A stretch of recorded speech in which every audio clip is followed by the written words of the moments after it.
the late 1800s. Susan B. Anthony is a protege of Elizabeth Cady Stanton. Okay, what Stanton started, she'll finish. Okay, and Alice Paul is another who worked very close with her. These are the two women who will forward the cause of suffrage. They'll be the reason for the amendment that will be passed. When you see these people, if you're writing an essay or something and you're writing about women's suffrage, these people have to be in it, especially Anthony. Okay. This is what got them mad, really mad. Going into the Civil War, because slavery was the focus of most of reform movements, suffrage kind of took a back seat nationwide. But when the war was over with and African Americans, former slaves, got the right to vote and women didn't, guys, this is what fueled their fire. This is what made them mad.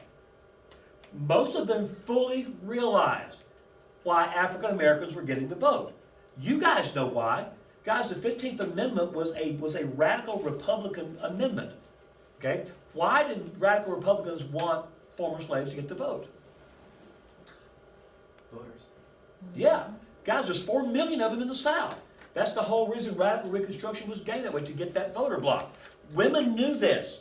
Women knew this has nothing to do with equality in citizenship. It's got everything to do with getting the Republican Party 4 million votes from former slaves. Okay? And of course, you know what happened after that, when military Reconstruction was over with and the troops went home. When the Klan took over, they didn't get a chance to vote anyway. But the fact that freed slaves were allowed the right to vote, guys, after the Dred Scott decision, slaves were not even human beings in America. They were things. Women have always been human beings. Okay? And then when this amendment was passed, you go from thing status to full citizenship with the right to vote. Women don't get anything. So this is going to sit here, this is going to prick their pride. Okay, this is going to give them determination and motivation. All right. Okay. First of all, this is important. Women are not stupid. They're smart. They're way smarter than we are. Okay? And here's the thing. There's no way that women are going to be able to force the U.S. Congress to pass a constitutional amendment banning drinking and giving women the vote. Not in the 1800s. It simply is not going to work. Okay? So what they're going to do is they're going to attack it at the state level. So when they start these efforts at temperance and at suffrage, it will go state to state to state to state. Remember, for an amendment to be created, 2/3 of the states have to agree to it. So that's what they're going to do. The first state, by the way, to allow women to vote was Wyoming. Most of these states will be in the West, because the West is brand new, it's wide open, it's the Wild West, and there's more freedom out there. Okay? So, suffrage, Wyoming will be the first one. In 1870, Wyoming will give women's suffrage. It's the first state, and after that, it's like dominoes. They'll start falling.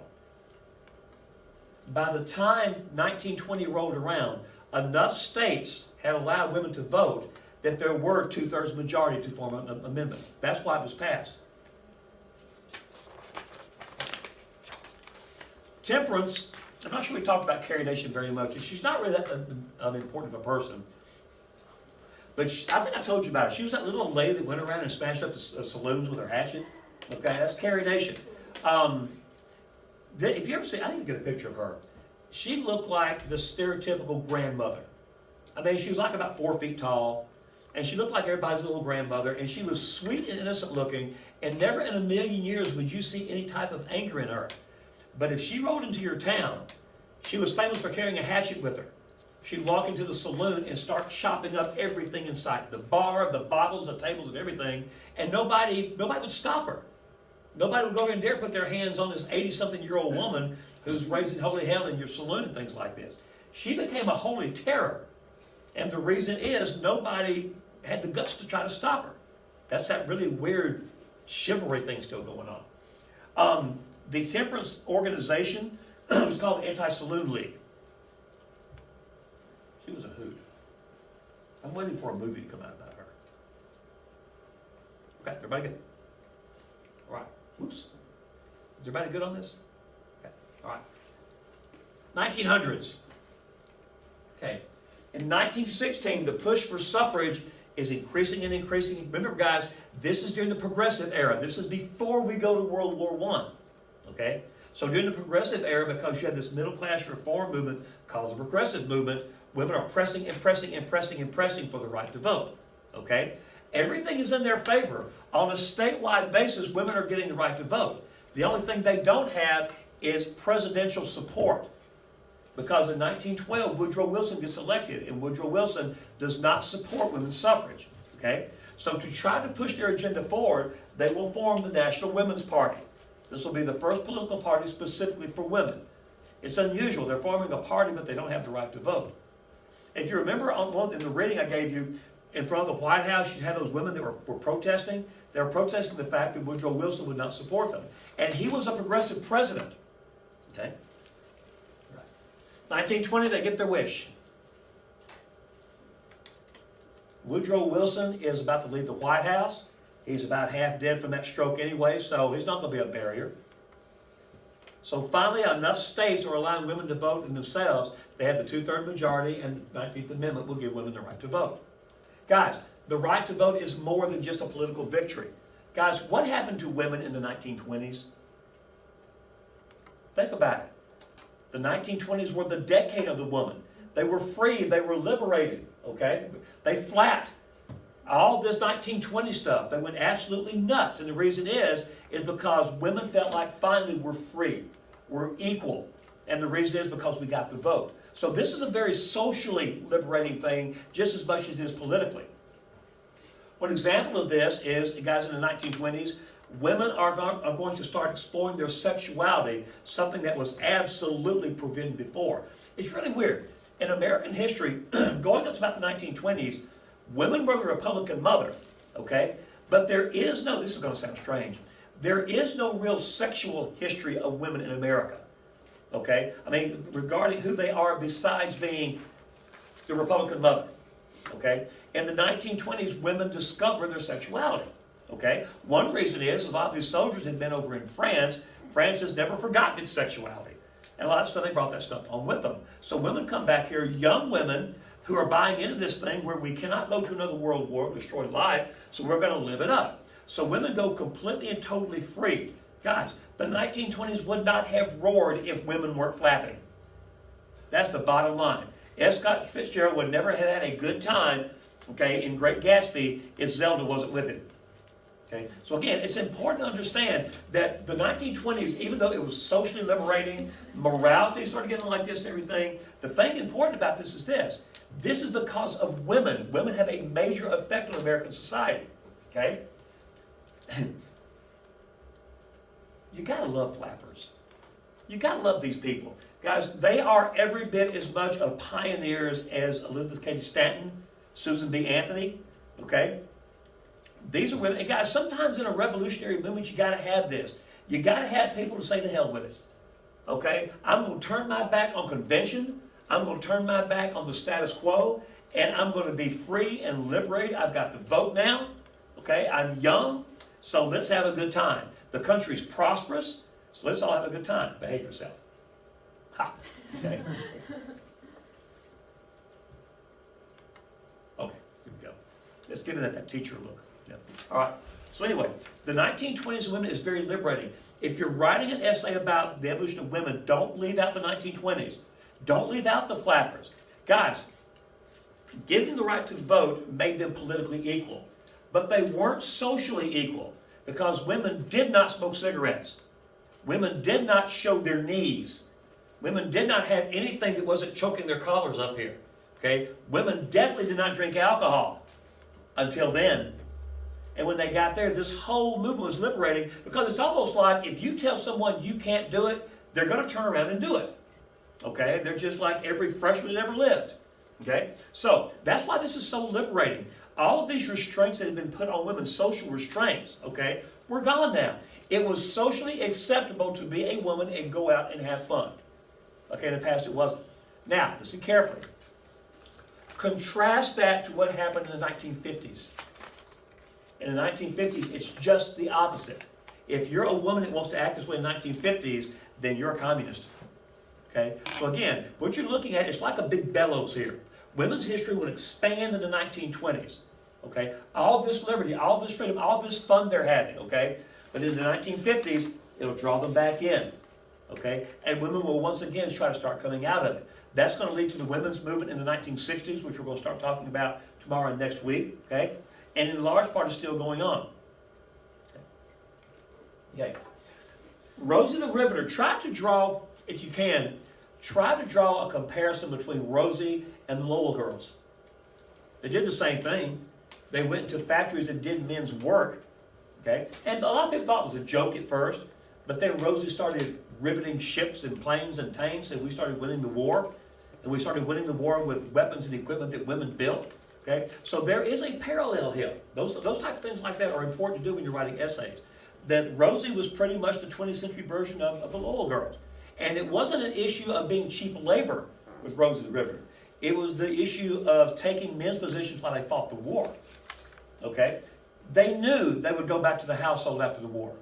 They knew they would. Okay? But guys, I got the paper one time about women winning World War II. And if you look at it, World War II was won because America could outbuild her enemies. Okay? And having the money and the economy to do it is one thing. But having the manpower to do it is something else. And our manpower was all overseas fighting the war. So it wasn't manpower, it was woman power. When you see pictures of Rosie the Riveter and she's holding that big thing, that's a rivet gun. That stinking thing weighs about 50, 60, 75 pounds. And it's not easy to do. You take the rivets are red hot. And you take a pair of tongs and you put them in the matching holes in the two metal plates. Okay? Then you put the rivet gun on there. What the rivet gun does is it takes hydraulic force and flattens the head on it. Okay? It's not easy work. It's hard work. This equipment's heavy. And they're on scaffold with big, huge hydraulic hoses hanging down. So we're not talking about sitting around, making a thread off the cotton spindle or something. This was heavy-duty work. And they jumped in there and did it. Okay? So again, the fact that they had that opportunity is another liberating aspect for them. Women have proven that they can do a man's job. Okay? We are still creeping along today like that. There are still branches of the military that will not allow women in combat. Okay? Most women are smart enough not to want to be in combat. Okay? But there still are branches that are holding off. The Marine Corps will be the last branch to fall on that. Okay? When I was in the Navy, women were not allowed on combat vessels. Okay? So if you were on a vessel that was non-combat, like I spent a lot of time on dive support vessels, then you would see women on there. And I actually had women commanding officer time. Okay? But at the times that we would deploy to something like a submarine or aircraft carrier, no women. Okay? And that's because that trend is going slow and slow and slow. One reason is, and this is important, this is about American attitudes. Americans don't like the thought of women being taken prisoner in war. Okay? Because if you take a man prisoner, there's going to be torture involved. It usually is, okay? The torture is ramped up immensely when it's a woman. And we saw that in Iraq. That happened in Iraq, okay? So there's an aversion to women in combat solely based on the fact that if they are captured everything, God knows what could happen to them, okay? And that's something in our mind, that's a national consciousness that we got to come to grips with, and that's part of what's going on right here. Late 1900s, okay? She's a biggie. It's really weird that she wrote a book that was like 200 years in the making. Remember this about the feminine mystique. The only thing that book is asking is that all? Is that all there is? If I go to school, and she went to like Vassar, I think, one of the Seven Sisters. She was a brilliant woman. If I go to school and get an education, and I have all the credibility and all the transcripts that men do, and then I got to go back home and clean the house and make brownies for the Cub Scout troop, is that it? What am I working for? Okay? And that's the question she asked, and what she uncovered was there were millions of women asking the same thing. So the biggest thing about the feminine mystique is it touched a nerve. Remember I told you guys that in America, people try to push buttons? Betty pushed a big one. Okay? Because when she wrote this thing, it's going to start a whole new movement. She's the spiritual leader of the women's liberation movement, which we'll talk about probably next week. Okay? This is a big deal. Okay? If you ever want to read that book, women, you ought to read it. Okay? Men, keep it away from your wife. Okay? It'll make her mad. Because it makes them indignant. Okay? The Civil Rights Act of 64. You read about this when you read about Johnson and the Great Society. Hopefully you read the footnote. Anybody read the footnote about this one? What's a footnote? Okay. All right. If you didn't read it, Southern senators, these Dixiecrats, they were so dead set against this thing passing because it's civil rights, it's African Americans. They decided, okay, when this thing goes through committee in the House, we're going to put some riders on. In other words, we're going to make additions to it to guarantee it won't pass. One of the additions they put on there was everything that applied to the Civil Rights Act would also apply to women. They were assuming that nobody in their right mind would vote to give women civil rights. Okay? And they were short-sighted because it passed. And when it passed, now women are covered under the Civil Rights Act, which means you can't discriminate against them. Okay? So the Civil Rights Act of 1964, even though it's unintentional, will award women basic civil rights as men have. We haven't talked about this, but we will probably on Monday. Okay? By 1966, and guys, understand something. We've talked about the Students for a Democratic Society, the SDS. We're going to start talking about African American organizations like SNCC, the Black Panthers, things like that. Once America gets into Vietnam, you're going to start seeing all sorts of groups, protest groups. The American Indian Movement will form, okay? This one will form. This is the National Organization for Women. It was founded by Betty Friedan. And what this is going to be a social advocacy group for women.